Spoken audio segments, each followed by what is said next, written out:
Well, your father He thinks maybe it's best not to upset Chloe right before the wedding, Mom stammered weakly. He just wants peace. Peace. At my expense.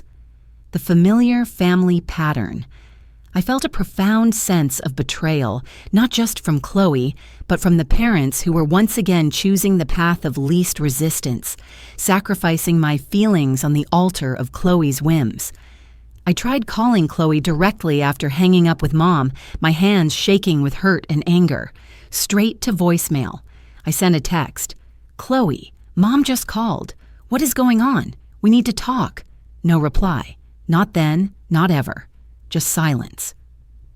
The next few days were a blur of numb disbelief and simmering rage. I told my closest friends in Austin, who were appropriately horrified and indignant on my behalf. I tried to focus on work, but the rejection gnawed at me. Being excluded was painful enough, but the cowardly, insulting way it was handled felt like pouring salt in the wound. And then the email arrived. Subject line: wedding update and a little favor. I almost deleted it unread, but morbid curiosity got the better of me. It started with sickeningly sweet sentiments.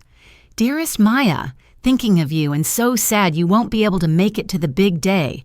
We'll miss you tons, but totally understand wanting to avoid any potential awkwardness. Mark and I just want a totally relaxed, positive vibe, you know?" Then the pivot. "Speaking of the wedding, things are getting so crazy expensive, LOL. We're a little over budget on a few key things that will really make the day perfect. And we were wondering, since you're being so understanding about not coming and saving dollars on travel gift, if maybe you'd consider helping us out with a few final details as your wedding present to us. It would mean the world." What followed was an attached spreadsheet meticulously detailing the shortfalls. $3,500 for the premium floral package, because the standard one was just too basic. $4,200 for the difference between the contracted DJ and the much cooler live band they now desperately wanted. $2,800 for upgrading the bar from beer and wine to include top-shelf liquor. Mark's dad is a Scotch guy, the note explained. $1,500 towards custom calligraphy for place cards and menus. And the pièce de résistance, $3,000 towards their Dream Bali honeymoon fund because the resort they really wanted was pricier than anticipated. Total, $15,000. The email concluded with another dose of manipulative sweetness.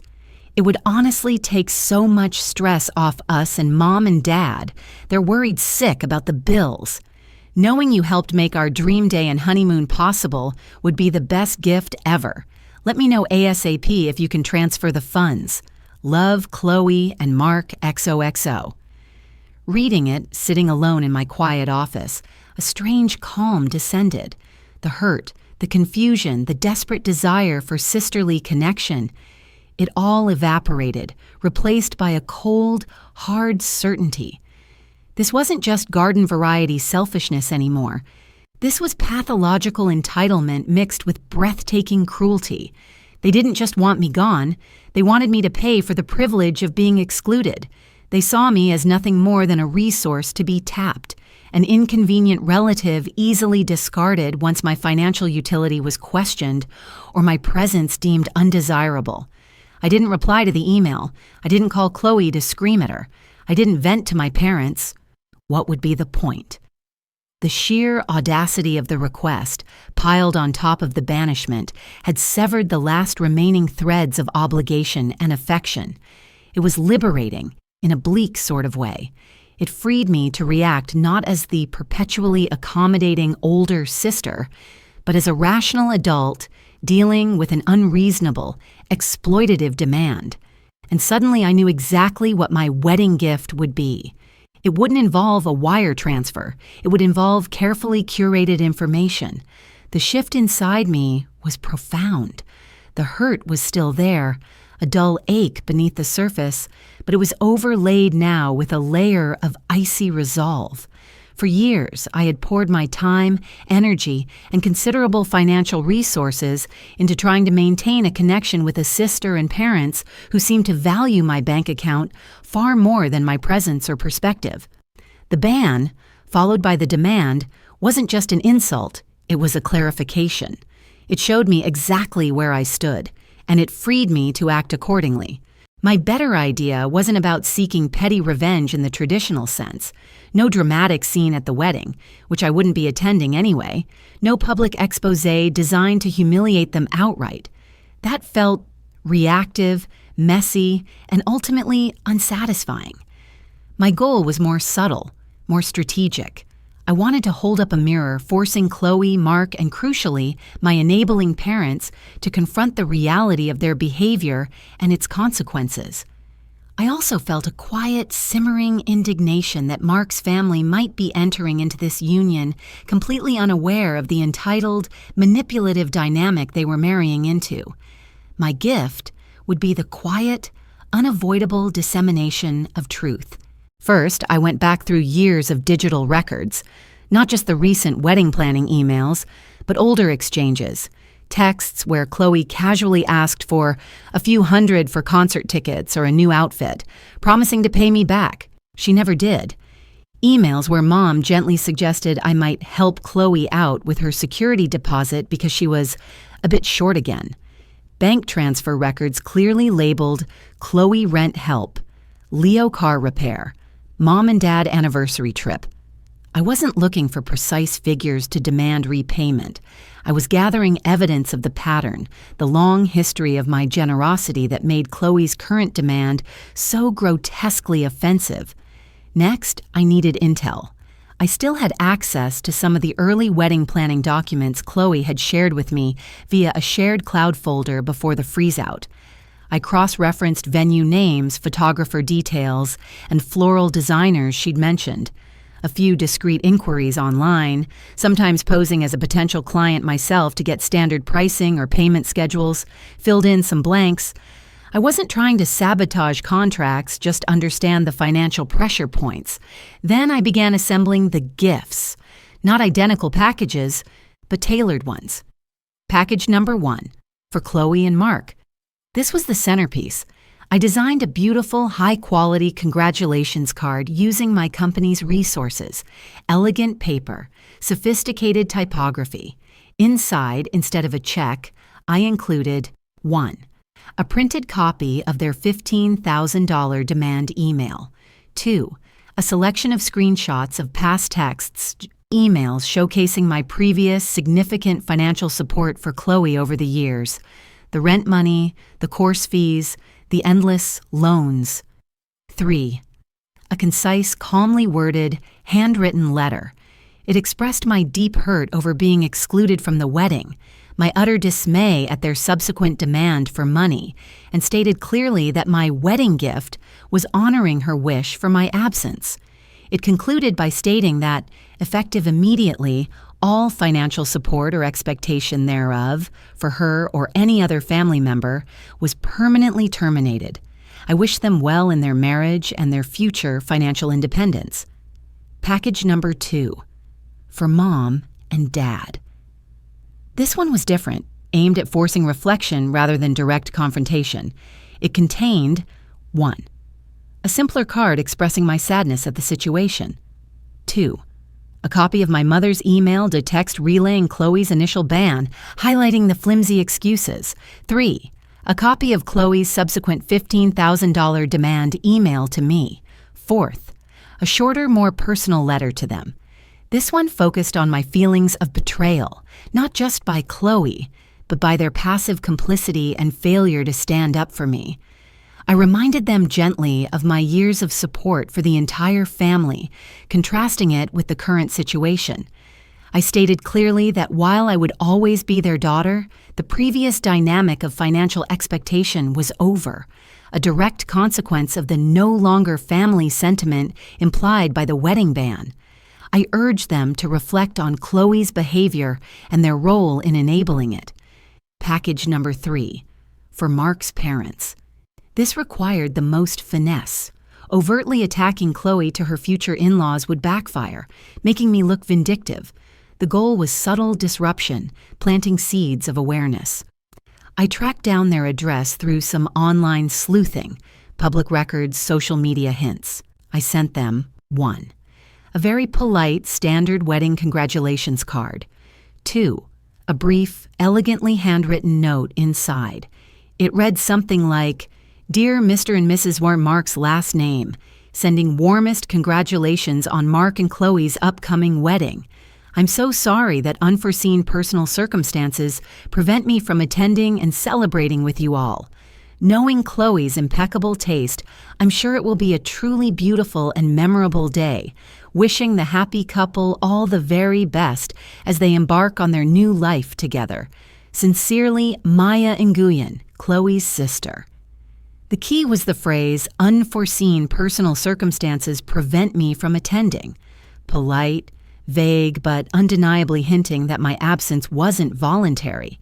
It created a small question mark, a subtle anomaly in the otherwise perfect picture Chloe was likely presenting.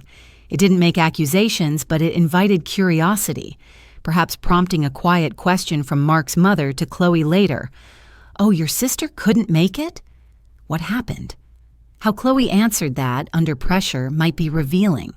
It was a tiny pebble tossed into the seemingly smooth pond of their wedding preparations. I timed the mailings carefully. The packages for Chloe, Mark, and my parents were sent via certified mail, scheduled to arrive about 5 days before the wedding. Enough time for the contents to be absorbed and cause maximum internal discomfort, but too late for them to retaliate effectively or change major plans. The card to Mark's parents was sent via regular mail, timed to arrive maybe a day or two later, just a gentle ripple in the pre-wedding excitement.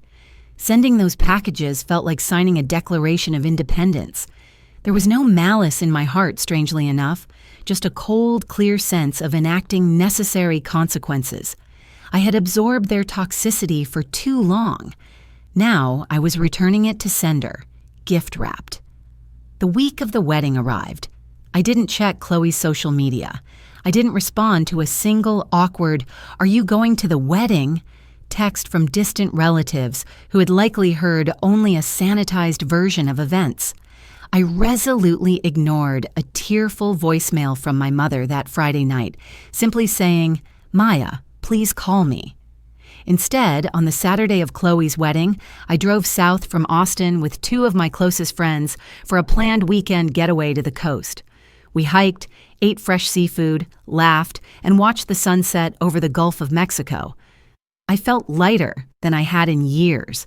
I was physically hundreds of miles away from the Houston wedding venue, but emotionally, I felt even further removed, finally disentangled.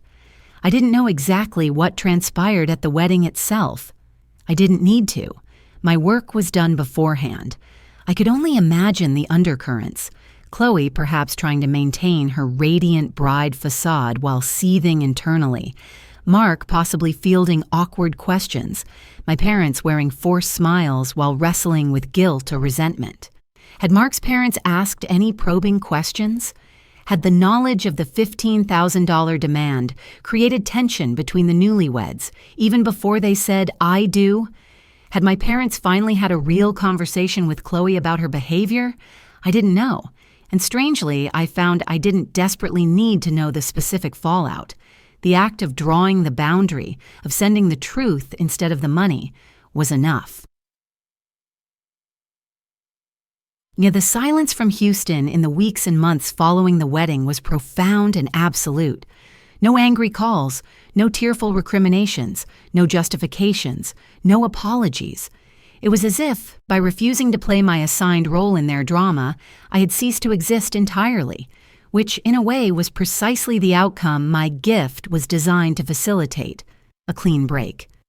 My life in Austin continued, unburdened. My business thrived. I traveled. I strengthened friendships.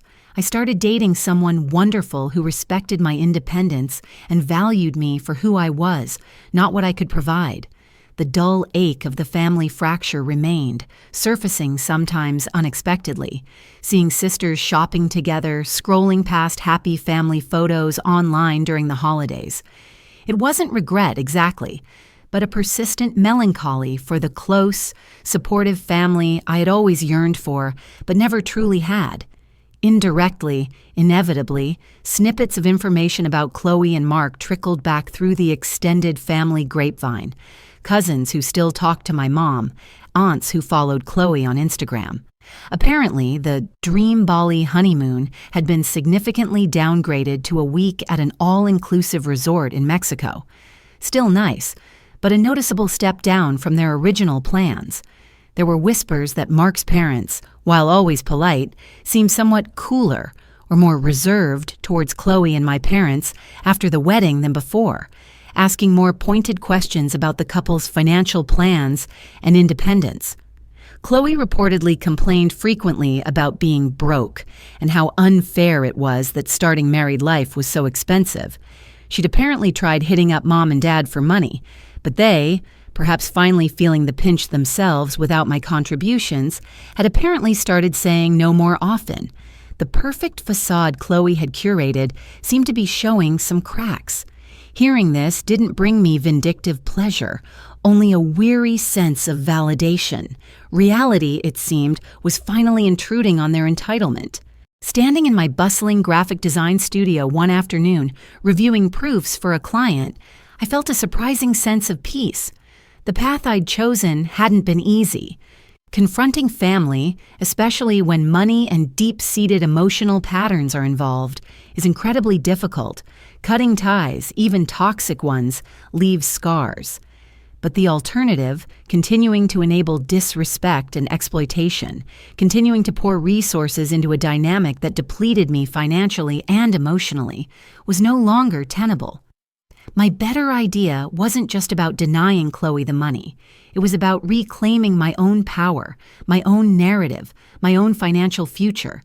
It was about sending a clear message. My generosity is not an entitlement, and my absence, when requested, comes with the withdrawal of all benefits. Sometimes the most powerful gift you can give someone who takes you for granted is the stark reality of life without your support. I had lost a sister, and perhaps the illusion of the family I thought I had, but I had gained something far more valuable: my self-respect and the quiet freedom of living life entirely on my own terms. Then, almost exactly a year after the wedding fiasco, I flew to Houston for a conference completely unrelated to family. While grabbing coffee near the convention center, I literally bumped into my parents. The encounter was jarring, unexpected. They looked older, more tired than I remembered. After a moment of stunned silence, Mom spoke first, her voice trembling slightly. "Maya? Oh my goodness, it's really you." Dad stood beside her, looking awkward and uncomfortable, unable to meet my eyes initially. Mom rushed forward, ignoring the passers-by. "Honey, we're so sorry about everything. What Chloe did, how we handled it, it was wrong. We miss you terribly." Dad mumbled a gruff agreement, finally looking at me with an expression that seemed to hold genuine regret. Can we maybe sit down? Talk? Maybe start over?" Mom pleaded, her eyes welling up. Chloe, notably, was nowhere in sight.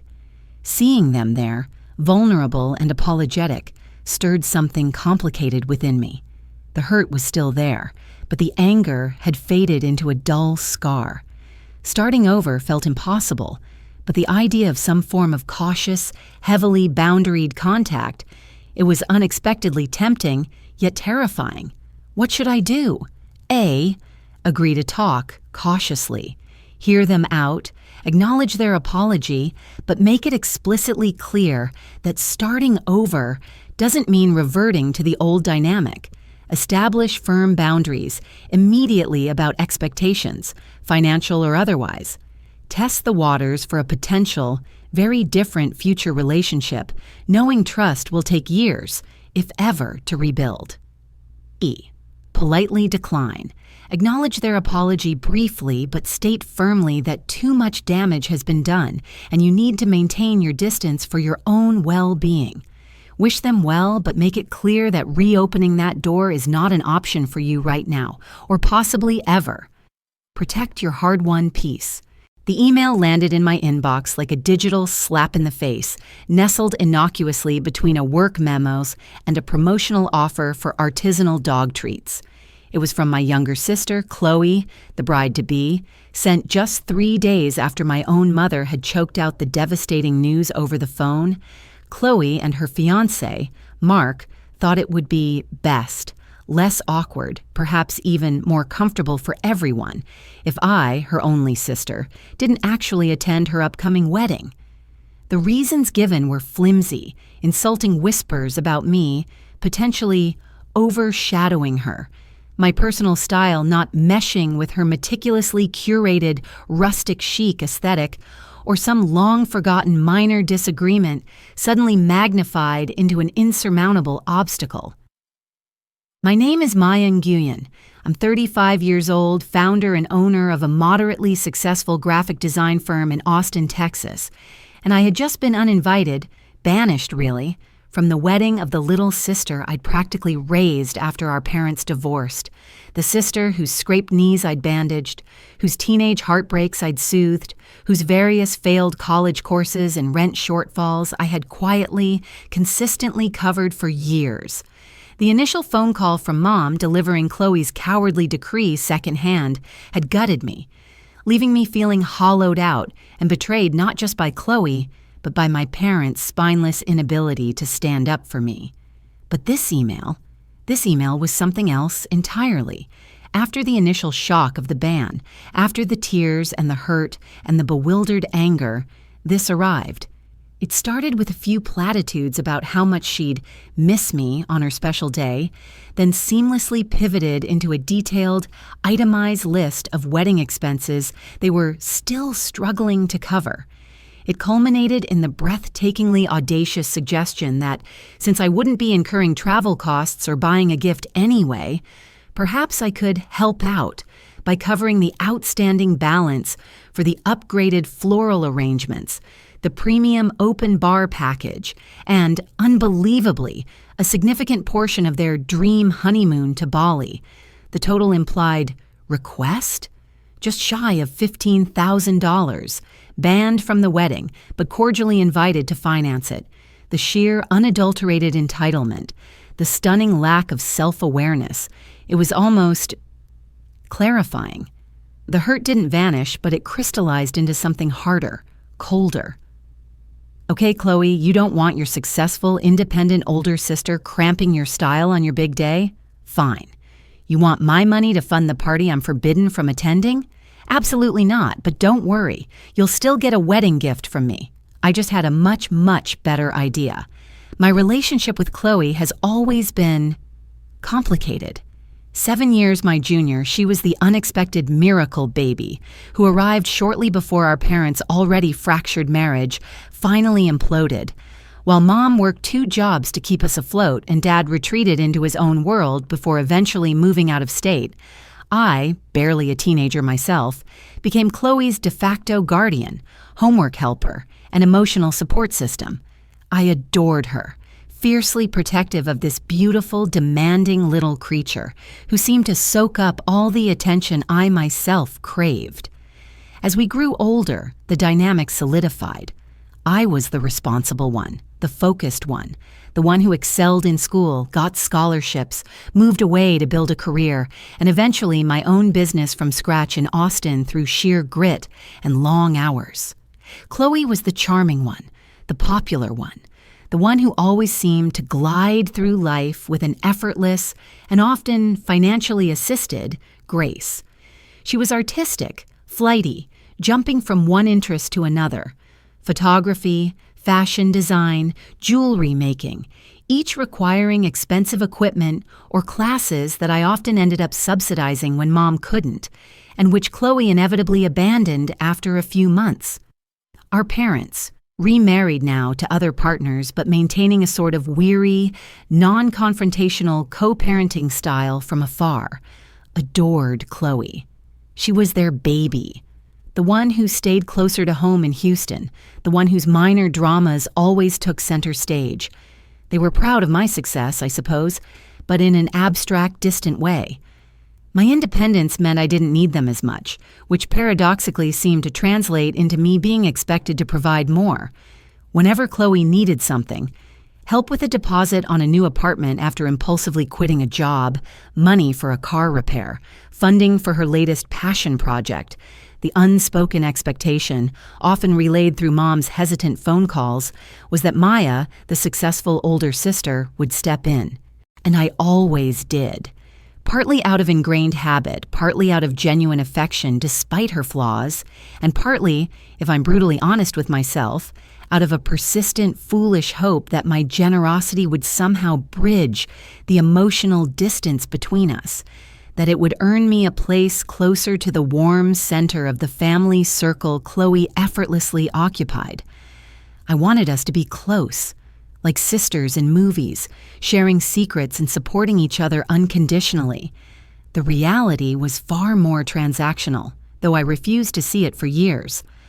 When Chloe announced her engagement to Mark, a perfectly nice but rather bland financial analyst she'd met a year prior, I was genuinely happy for her. I pictured myself playing the supportive older sister role, helping her plan, being a bridesmaid, celebrating alongside her. And initially, it seemed like that might happen. I flew down to Houston shortly after the engagement, took her out for a celebratory brunch, listened patiently for hours as she described her vision for the perfect rustic chic wedding at a trendy converted barn venue outside the city. I even went wedding dress shopping with her and Mom, offering encouraging noises as Chloe twirled in ridiculously expensive gowns, and biting my tongue when she dismissed my gentler suggestions about budget. I'd even mentally earmarked a generous sum, intending to offer it as a wedding gift to help with costs, assuming, of course, I'd be a welcome guest. The first hint of trouble came subtly. Chloe became harder to reach. Texts went unanswered for days. When I did manage to get her on the phone, she seemed distracted, evasive when I asked specific questions about wedding planning progress or how I could help. Then came the awkward call from Mom about the bridesmaid dresses. Chloe had chosen 6 bridesmaids, all close friends from her Houston circle. When Mom gently inquired if I would be one, Chloe had apparently demurred, saying she wanted to keep the bridal party small and intimate, and didn't want me to feel obligated to travel back and forth for fittings and pre-wedding events. Disappointing, yes, but I tried to rationalize it, telling myself it was perhaps more practical given the distance. I assured Mom I understood and was happy just to be there celebrating with them. Then came the phone call, about 6 weeks before the wedding date. Mom's voice was unnaturally high-pitched, full of false cheer that immediately set off alarm bells. "Hi, honey, just calling to chat. How are things in Austin?" We made small talk for a few excruciating minutes before she finally took a deep breath and dropped the bomb, stumbling over the words like they physically hurt her to say. "Maya, sweetie, Chloe and Mark have been doing a lot of thinking about the guest list and the venue size, and, well, you know how sensitive Chloe can be. She gets overwhelmed easily." "Mom, what is it?" I interrupted, my stomach plummeting. "They just feel... Maybe it would be less stressful for Chloe if maybe you didn't come to the actual wedding ceremony and reception," she finally managed, the words tumbling out in a rush. "They feel your style might clash a bit with the very specific vibe they're going for, and Chloe's worried about old family dynamics creating tension on her big day. She just wants everything to be perfect and drama-free." My style? What style? I wear professional clothes for work and nice, appropriate outfits for social occasions. Old family dynamics? I was the one constantly smoothing things over, biting my tongue. Drama-free? The only drama queen I knew was Chloe herself. The excuses were so ludicrous, so transparently thin, they were insulting. "Mom," I said, my voice dangerously quiet, Are you telling me that Chloe, my own sister, is uninviting me from her wedding because she thinks my style clashes or I might cause drama? Oh, honey, don't take it like that, Mom pleaded, clearly miserable but unwilling to challenge her favored daughter. She loves you. She just gets these ideas in her head. Mark thinks it's for the best, too. Maybe you could come visit them after the honeymoon, have a quiet celebration then. So, let me get this straight, I said, the initial shock hardening into disbelief. Chloe doesn't have the courage to tell me this herself. She gets you to do her dirty work, and her reason is, my style? And you're okay with this? Dad knows about this.